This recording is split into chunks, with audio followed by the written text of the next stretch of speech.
série Sermão do Monte, programa número 3.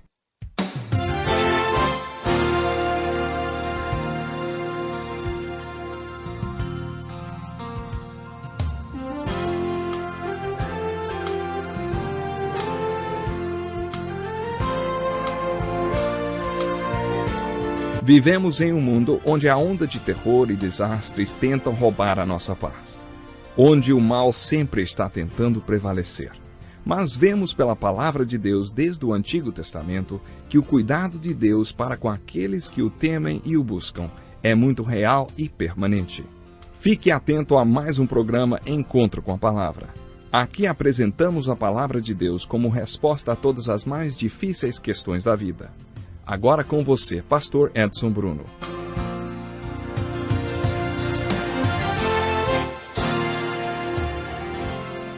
Olá, que ótimo estarmos de volta para mais um programa Encontro com a Palavra. Eu estou ansioso para juntos continuarmos estudando a Bíblia Sagrada. Jesus tinha pregado junto ao pé da montanha, às margens do Mar da Galileia, e a fim de fazer algo pelos problemas das multidões que seguiam, organizou o que chamamos de o primeiro retiro cristão. De acordo com Marcos 3, verso 13, Jesus convidou um a um dos seus discípulos para acompanhá-lo ao alto dos montes, junto ao Mar da Galileia, as quais chamamos apenas de monte. Na verdade, são várias elevações de terra a partir das margens do Mar da Galileia. Em uma dessas elevações mais altas, Jesus organizou o retiro. Podemos dizer que o objetivo principal de Jesus neste retiro foi mostrar como eles poderiam ser parte da resposta e da solução para todos os problemas que aquela multidão estava enfrentando. Todo o ensino deste sermão deve ser visto sob esta perspectiva. A primeira coisa que Jesus ensinou aos discípulos foram as bem-aventuranças. E a primeira bem-aventurança foi: bem-aventurados os pobres em espírito. A segunda, bem-aventurados os que choram. A terceira, sobre a qual falamos no último programa, bem-aventurados os humildes. No encontro com a palavra de hoje, veremos a quarta bem-aventurança. Bem-aventurados os que têm fome e sede de justiça, pois serão satisfeitos. Conforme já dissemos, as bem-aventuranças podem ser agrupadas em duplas. Bem-aventurados os pobres em espírito, que choram enquanto aprendem que são pobres em espírito. No último programa vimos que bem-aventurados os humildes, e o que significa o termo humildade ou mansidão, conforme outras traduções. Nós vimos isso no último programa. Mansidão foi o que Paulo passou a ter a partir do seu encontro com Cristo vivo e ressurreto na estrada de Damasco, que lhe perguntou: Saulo, Saulo, por que você me persegue? E Saulo de Tarso disse: O que devo fazer, Senhor? Pronto, ele já estava amansado. Foi naquele momento que ele se tornou manso e humilde. Vocês pensaram aí o contraste? O Saulo de Tarso, que estava indo todo valente para matar cristãos, para prender cristãos, de repente está lá perguntando: O que devo fazer, Senhor? A mansidão está relacionada com a nossa vontade e com o que queremos, que talvez esteja em conflito com o que Deus quer. Pense sobre como a mansidão, a fome e a sede por justiça podem caminhar juntas. Você se lembra da ilustração do cavalo? Uma vez que o cavalo bravo morde ou aceita o freio em sua boca, e de maneira figurada, uma vez que o Senhor coloca as rédeas em nós e a sela em nossas costas e nos dispomos ao controle dele, qual deve ser a nossa próxima atitude, hein? Quando o apóstolo Paulo amansou, ele disse: O que devo fazer, Senhor? Depois que nos submetemos ao controle do Senhor, somos controlados pelo Espírito Santo. Ou, depois que declaramos que Jesus é o Senhor e nos submetemos ao seu controle, a atitude seguinte é ter fome e sede de saber a vontade de Deus, fome e sede de justiça. Ter fome e sede de justiça é saber o que é certo, principalmente o que é certo para você. A promessa que acompanha esta bem-aventurança é que os que têm fome e sede de justiça serão satisfeitos. A palavra grega traduzida por satisfeitos é mais forte, sugerindo que vão até engasgar de tão cheios. Aqueles que têm fome e sede de justiça vão ficar até a boca de tanta justiça. Estamos falando do versículo 6 do capítulo 5 de Mateus. Bem-aventurados os que têm fome e sede de justiça, pois serão satisfeitos. Não lemos aqui nada parecido com bem-aventurados os que têm fome e sede de felicidade, pois serão felizes. Muita gente acha que a aliança delas com Cristo tem que trazer alegria, mas não encontramos essa ideia nas bem-aventuranças. Os que são abençoados são os que têm fome e sede de justiça e não de felicidade. Também não lemos nada parecido com bem-aventurados os que têm fome e sede de realizações. Hoje ouvimos muita gente falar sobre ser realizado, sobre ter autorrealização. As bem-aventuranças não prometem nada parecido com bem-aventurados os que têm fome e sede de realização. Não estou dizendo que isso não acontece aos seguidores de Cristo. Creio que aconteça, sim, mas a motivação de quem segue a Cristo não é a autorrealização. Existem muitas interpretações erradas por aí que poderíamos citar, por exemplo, bem-aventurados os que têm fome e sede de prosperidade, pois serão prósperos. Não. O que encontramos é, bem-aventurados os que têm fome e sede de justiça, pois serão satisfeitos. Serão satisfeitos? Serão cheios? Mas cheios do quê? Cheios de justiça. Cheios do Espírito Santo, que é Deus e é justiça. O tema dos 4 primeiros capítulos da carta de Paulo aos Romanos é justiça. E não apenas justiça, mas justiça de Deus. A argumentação principal daqueles capítulos é que Deus quer que sejamos justos. Na verdade, Paulo afirma que Deus exige que sejamos justos e que jamais conseguiríamos ser justos por nós mesmos o suficiente para satisfazer a justiça divina. As boas novas dessa carta, portanto, é que Deus já cuidou disso. Deus já veio ao mundo na pessoa do seu Filho e cumpriu por nós as exigências necessárias para a nossa salvação. Jesus se tornou Deus homem, ofereceu-se como sacrifício para que a justiça de Deus fosse satisfeita. Assim, com base na sua morte na cruz, podemos ser declarados justos por Deus. Os 4 capítulos seguintes contam como podemos viver como pessoas que já foram declaradas justas, ou seja, como ser justos e agir com justiça. As Escrituras explicam que somos abençoados, ficamos em estado de graça e somos espiritualmente prósperos quando temos em nossos corações fome e sede de justiça. O que podemos observar no Sermão do Monte é a importância do tema justiça. Esse tema aparece no versículo 6, que diz, bem-aventurados os que têm fome e sede de justiça, pois serão satisfeitos. E depois, na última bem-aventurança, bem-aventurados os perseguidos por causa da justiça, porque deles é o reino dos céus. Das 8 bem-aventuranças, 2 têm a ver com justiça. Quando temos dentro de nós esta fome e sede pelo que é justo, entramos em um estado de graça, somos abençoados e nos tornamos espiritualmente prósperos. E a promessa é que seremos cheios de justiça. As bem-aventuranças também ensinam que, da mesma forma, entramos em estado de graça, somos abençoados e nos tornamos espiritualmente prósperos quando somos perseguidos por causa da justiça, porque temos fome e sede de justiça até que sejamos satisfeitos e nos tornemos justos. Chegamos ao ponto em que, pela graça de Deus, nos tornamos justos e temos atitudes justas, e por isso somos perseguidos. Mas, quando somos perseguidos por causa da justiça, somos abençoados. 2 das 8 bem-aventuranças, não esqueça, tem a ver com o agir com justiça. Observe também o que Jesus fala sobre justiça no versículo 20 do capítulo 5 de Mateus.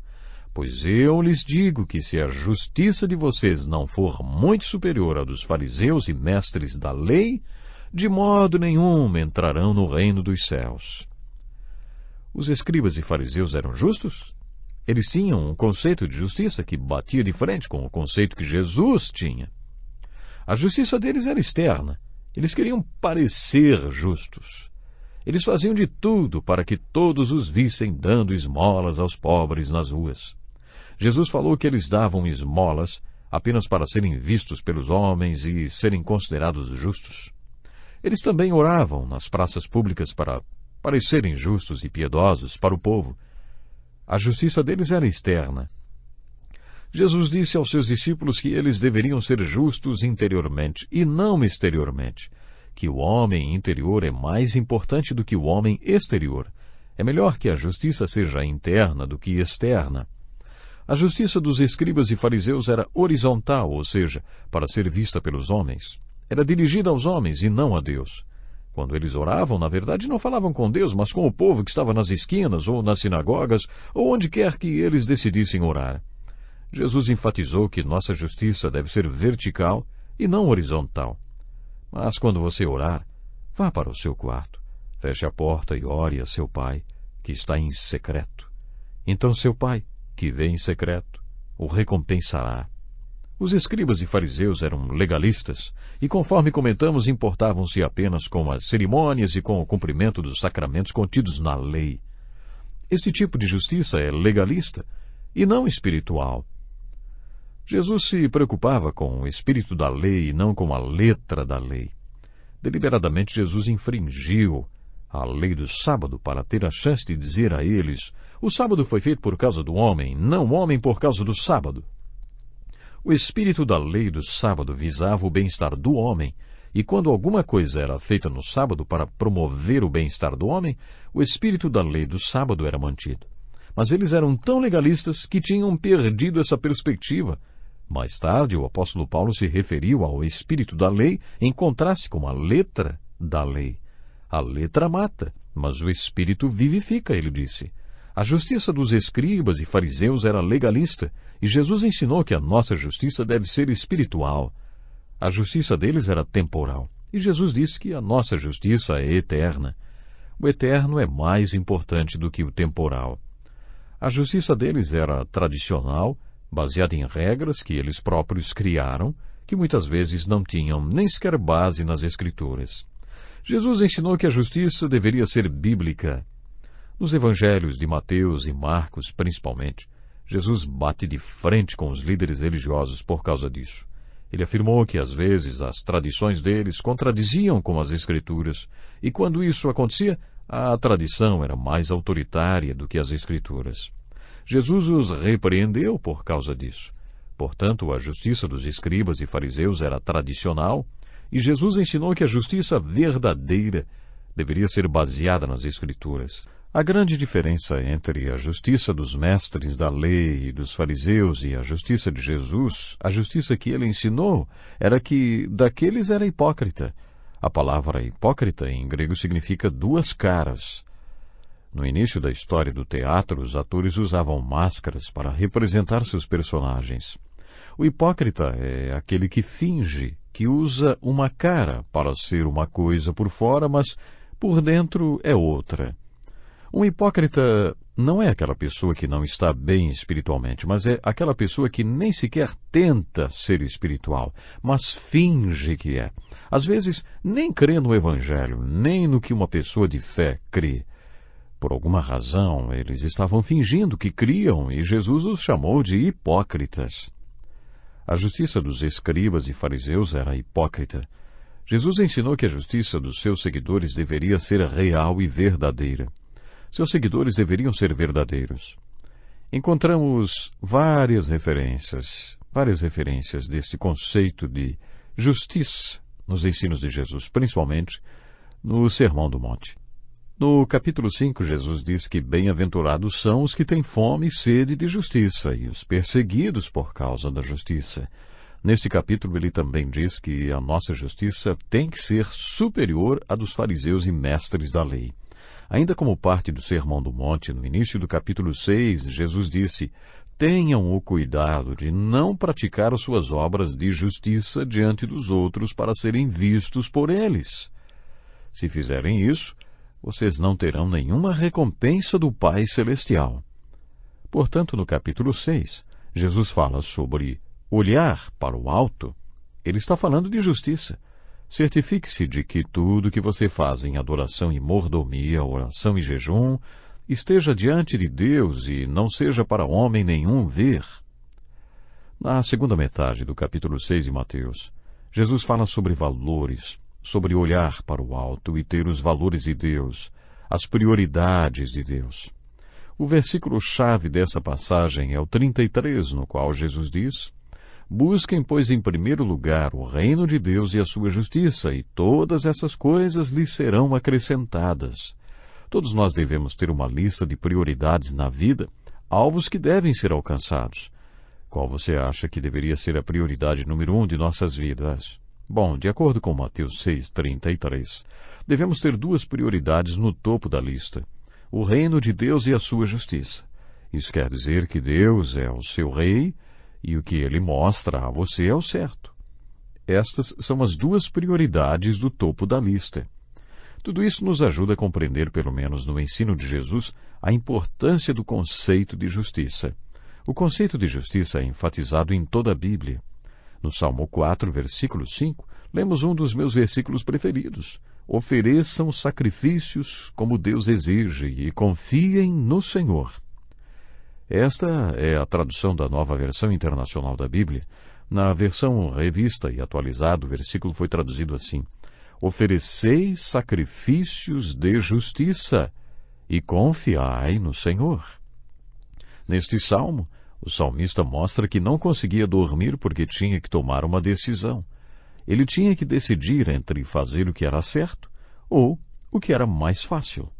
Ele estava numa encruzilhada, semelhante a que muitos de nós se depara de vez em quando, né? Se dar bem ou fazer o que é certo, que é mais difícil e custoso será, hein? Bom, como ele era uma pessoa íntegra, o salmista, Davi, nesse caso aqui, ele estava vivendo um dilema na sua vida. Ele tentou a alternativa mais fácil, mas durante a noite ele não conseguiu dormir e resolveu a questão: oferecer sacrifícios de justiça e confiar no Senhor. Quer dizer que ele optou por fazer o que era certo, independentemente de quanto isso lhe custaria. Independentemente dos sacrifícios, era isso que ele ia fazer. E depois, confiar no Senhor. Depois que ele fez isso, aí ele deitou e dormiu. Ele deitou em paz e dormiu. Jesus está dizendo para você que quer ser discípulo e solução dele para o mundo, que você precisa entender que toda aquela gente no sopé da montanha está cheia de problemas porque escolheu tomar a decisão mais fácil ao invés de fazer o que é certo. Todos estão tentando o caminho mais fácil e ninguém está fazendo o que é certo. E quando você escolhe a alternativa mais fácil, ao invés de escolher a alternativa correta, ao final, tudo fica mais difícil. Isso é parte do que aquela gente lá embaixo precisa enxergar. Eles precisam ver alguém que queira fazer o que é certo. A razão por que o salmista afirma que todos nós devemos oferecer sacrifícios de justiça e confiar no Senhor é porque tem muita gente olhando para nós, querendo ver quem faz o que é certo. Todos os dias somos rodeados por pessoas querendo encontrar alguém que faça o que é certo, mesmo quando isso custar um preço alto. Isso causa impacto nas pessoas. Isso as impressiona. Esta é uma das razões porque Jesus disse que se você quer ser o sal da terra e a luz do mundo, se você quer ser a cidade sobre o monte que não se pode esconder e uma candeia que ilumina todos, a solução e a resposta dele para os problemas representados nas multidões, então você precisa ter fome e sede pelo que é certo. Deus só vai enchê-lo desta justiça quando você fizer o que é certo e não se contentar com o que é mais fácil, quando sua justiça for superior à justiça dos fariseus e mestres da lei, que é uma justiça hipócrita, superficial, tradicional, legalista, externa e sem base nas Escrituras, uma justiça que não vem de Deus, horizontal, e que prefere agradar aos homens do que agradar a Deus. Jesus nos diz: se você é meu discípulo, terá uma justiça superior a tudo isso. Você vai ter que ser o tipo de pessoa que tem fome e sede de justiça, até que esteja satisfeito por ela. Vemos porque Jesus disse que existe um caminho largo e outro estreito. Este caminho largo jamais nos leva a sermos soluções e respostas. Este caminho largo nos leva à destruição e o pior é que muita gente está indo por ele. Se você quer ser discípulo de Jesus, precisa entender que tudo começa com a porta estreita, seguida de um caminho estreito, difícil e disciplinado. Por isso, não é fácil ser parte da solução nem da resposta de Jesus Cristo. Devemos compreender isto ao estudarmos a quarta bem-aventurança, que é: bem-aventurados os que têm fome e sede de justiça, porque serão satisfeitos.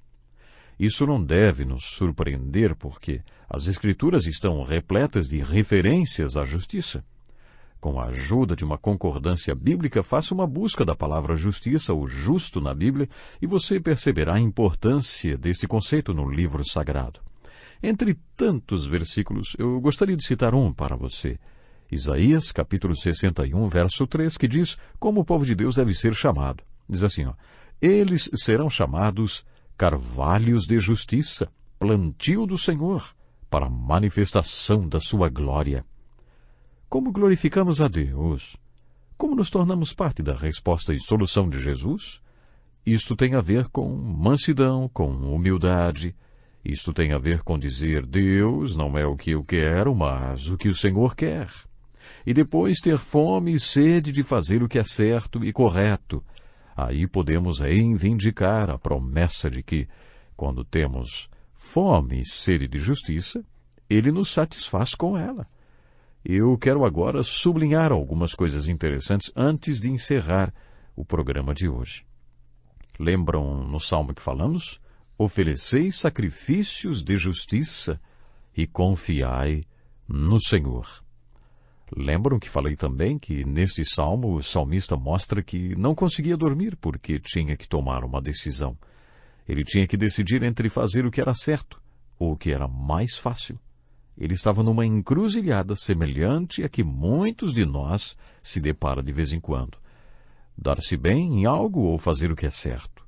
Que é mais difícil e custoso, hein? Como ele era uma pessoa íntegra, ele estava vivendo um dilema.